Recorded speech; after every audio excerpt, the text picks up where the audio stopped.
వీరభద్రకాళిమాత నమో నమః. రోజమ్మ గారు, మీరు ఒకటి తెలుసుకోండి. తిరుపతి లడ్డు అంత కల్తీ జరిగింది అని చెప్తే కూడా నెయ్యిలో మీరు మళ్ళా బయట వేసిన వాళ్ళే క్షమాపణ చెప్పాలా? అసలు మీరు ఏమీ తప్పే చేయలేదంతట్లా మీకు తెలుసు.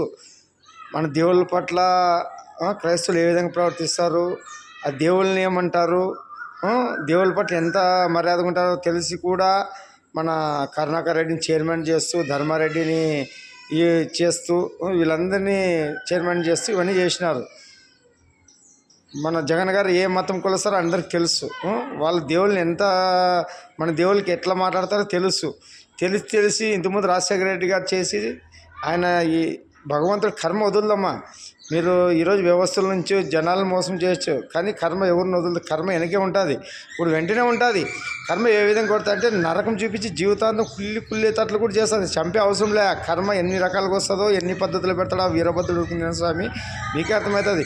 మీరు చేసిన పనులకి మీరు జీవితాంతం కుళ్ళి ఇది కావాలమ్మా. ఎందుకంటే మీరు ఏ తప్పు చేయలేదనుకుంటా సోషల్ మీడియాలో ఇంకా ఎవరు నిజాలు చెప్తే వాళ్ళే తప్పు చేసినట్ల ఇట్లా సృష్టిస్తున్నారు. తప్పు. వీరభద్రుడికి నిరసన వచ్చాడమ్మా. మీరేమి ఆడజాతికి అవమానం. మీరు చేసిన శాస్త్రాలు అసెంబ్లీలో కానీ అన్నింటిలో కానీ నాయకులు ఎట్లా మాట్లాడతారు? జగన్ గారు వాళ్ళని తిట్టు వీళ్ళు తిట్టంటే మీరు తిట్టేకే ఉండారు. మీరు ఈ యొక్క ప్యాషన్ అయిపోయింది రాజకీయం అందరికీ.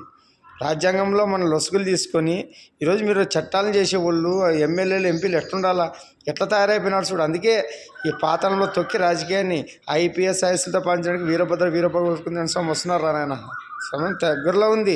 జై వీరభద్రకాళిమాత నమో నమః.